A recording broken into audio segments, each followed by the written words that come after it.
নবাব চিনা দরকার ছিল যাকে, চিনলেন না তাকে। হায় যুবক, বন্ধুকে চিনলা না, দুশ্মনকেই বন্ধু বানাইলা, দুশ্মনকেই বন্ধু বানাইলা। আপন বন্ধু যিনি তাকে চিনলা না, দুশ্মনকেই গ্রহণ করলা। চেহারায়, সুরতে, চলনে বলনে, আচারে উচ্চারণে বেঈমান যেভাবে সাজায় দেয়, তুমি তাকেই গ্রহণ করলা।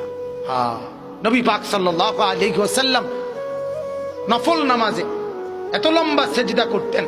আম্মা জান আয়েশা রাদিয়াল্লাহু তাআলা আনহা বলেন, মাঝে মাঝে মনে হতো নবী ইন্তেকাল করলেন কিনা, মারা গেলেন কিনা। এজন্য আমি নবীর পায়ের পিছনে তালুর মধ্যে এভাবে আঙ্গুল দিয়ে চাইতাম, মানে রেক দিয়ে বসাইতাম আর কি, যে জীবিত কিনা। এত লম্বা সেজদা দিতেন। হযরতে সাহাবায়ে কেরাম বলেন, নবীজি সেজদা দিতেন এত লম্বা আর কাঁদতেন। নাসমাউ লাহু আজিরান কাআজিরিল মিরজাল। সাহাবীরা বলেন, চুলার মধ্যে, ডেকচির মধ্যে পানি বসাইলে পানি যখন উতরাইয়া ডকডক করে, গরম পানি ডকডক করে না, এরকম ডগবগে আওয়াজ যেভাবে করে, আল্লাহর নবীর কলিজার কলবের ভিতর থেকে আমরা কান্নার এরকম ডগডগে আওয়াজ শুনতাম। সেজদার কান্না। আল্লাহর নবী এভাবে কাঁদতেন, নবী এভাবে কাঁদতেন। আম্মা জান আয়েশা বলেন, একদিন রাত্রিবেলা নামাজে দাঁড়াইছে, তাহাজ্জুদে এক রাকাতে মাত্র দাঁড়াইছে নবীজি। আয়েশা রাদিয়াল্লাহু তাআলা আনহা বলেন, আর সেজদাও করে নাই, আর রুকুও দেয় নাই।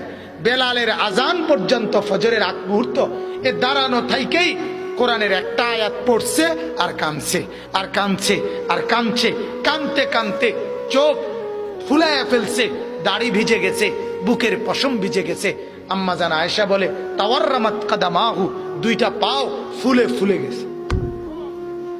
এরপরে আরো আশ্চর্য কথা শুনেন। আম্মা জান আয়েশা বলে, উম্মত শুনবা, সেদিন ওই রাতে সারা রাত কেঁদে কেঁদে বুক ভাসাইয়া নবী একটা কথা বলছে আল্লাহর কাছে। সেটা কি? তো আয়েশা রাদিয়াল্লাহু তাআলা আনহা বলেন, সেটা শুধুই কেবল এই উম্মতের জন্য নবী কাঁদছে।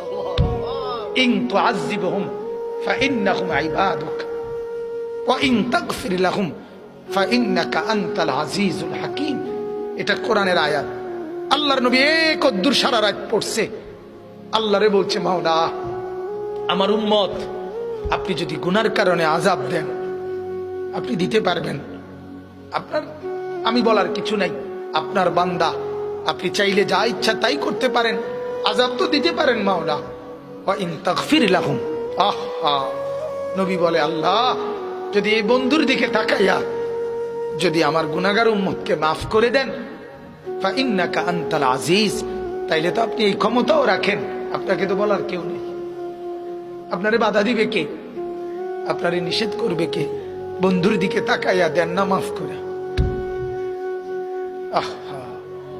আমরা কিতাবে পড়ছি বাজান, ওই যে একটু আগে বললাম, আল্লাহ পাক যাদেরকে একবারে কাছে বসাবেন তা করে কি বলে, মনে আছে নি? নবীজি বলছে, আনা মিনাল মুকাররাবিন। নবীজি বলছে, ও উম্মত, আল্লাহর ঘনিষ্ঠ জনদের মধ্যে সর্বপ্রথম সবচেয়ে ঘনিষ্ঠ হব আমি মুহাম্মদ।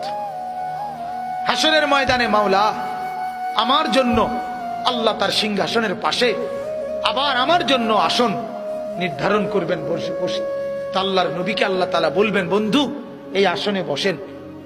কিতাব